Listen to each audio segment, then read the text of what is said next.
Hello everyone, welcome EDU मंत्रा online classes.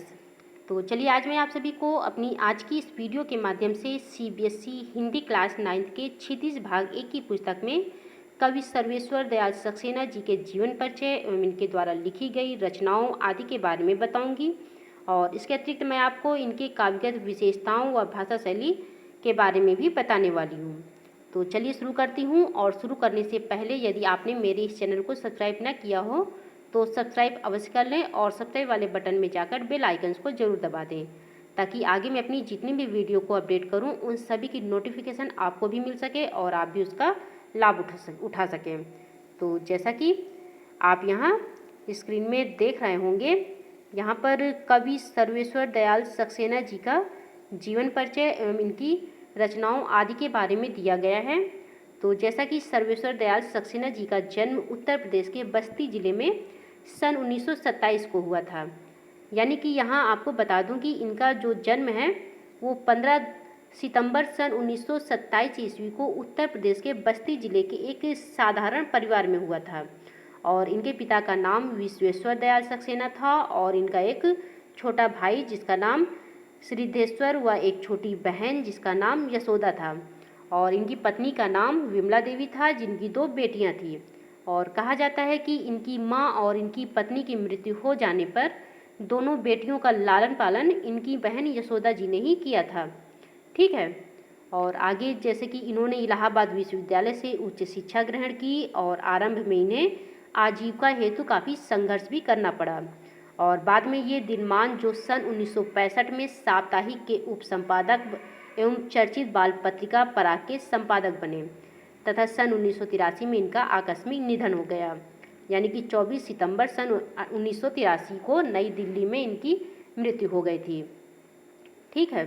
और आगे जैसा कि दिया गया है, देखिए आगे जैसा कि इसमें दिया गया है कि काठ की, हाँ देखिए, काठ की घंटियाँ, बांस का पुल, एक सूनी नाव, गर्म हवाएं, कुआनो नदी, जंगल का दर्द और खूंटियों पर टंगे लोग जो इनके प्रमुख कविता संग्रह हैं।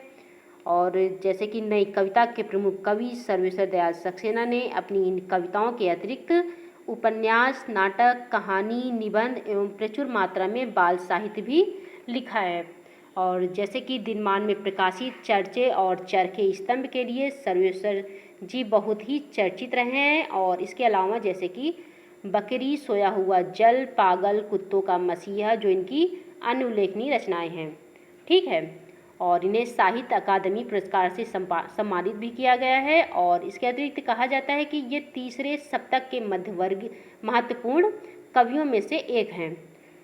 तो ये थी इनकी प्रमुख रचनाएं। और अब इनके काव्यगत विशेषताओं और भाषा शैली आदि के बारे में भी बता देती हूँ। जैसे कि सर्वेश्वर दयाल सक्सेना जी के काव्य में ग्रामीण संवेदना के साथ शहरी मध्यवर्गीय जीवन बोध भी व्यक्त हुआ है। और यह बोध इनके काव्य में ही नहीं बल्कि भाषा में भी दिखाई देता है। यानी कि कवि सर्वेश्वर दयाल सक्सेना ने बच्चों से लेकर प्रबुद्ध लोगों तक के लिए साहित्य की रचना की तथा ये वास्तविकता से जुड़े हुए एक सशक्त कवि भी थे। और देखा जाए तो इनकी कविताओं में नई कविता की लगभग सभी विशेषताएं मिलती हैं। और इनका छायावाद के बाद नई कविता की पहचान कराने वाले कवियों में भी इनका विशेष योगदान है। और इन्होंने अपनी कविताओं में प्रकृति का सुंदर एवं आकर्षक वर्णन किया है तथा इन्होंने शोषक वर्ग व पर व्यंग और शोषित एवं पीड़ित लोगों के प्रति करुणा के भाव को भी प्रकट किया है। ठीक है।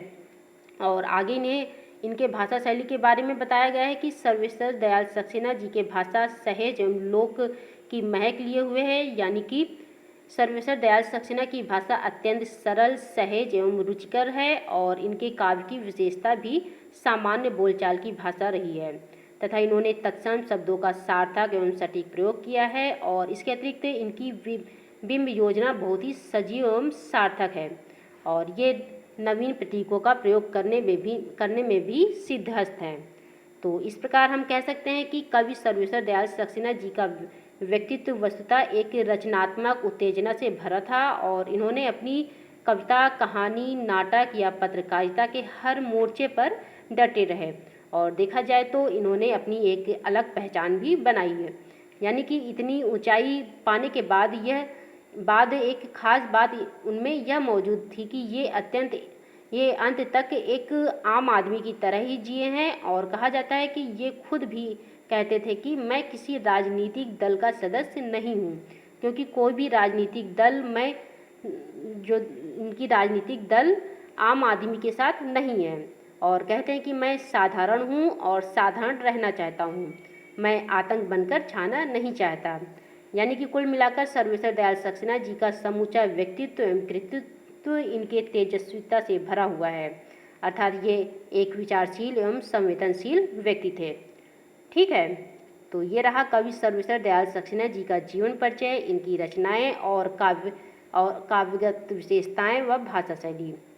तो अब मैं अपनी आज की वीडियो को यहीं पर समाप्त करती हूँ और मेरी अगली वीडियो में आप इनके द्वारा रचित मेघाय कविता की व्याख्या पढ़ सकते हैं, जिसका लिंक मैं इसी डिस्क्रिप्शन बॉक्स में दे रखी हूँ।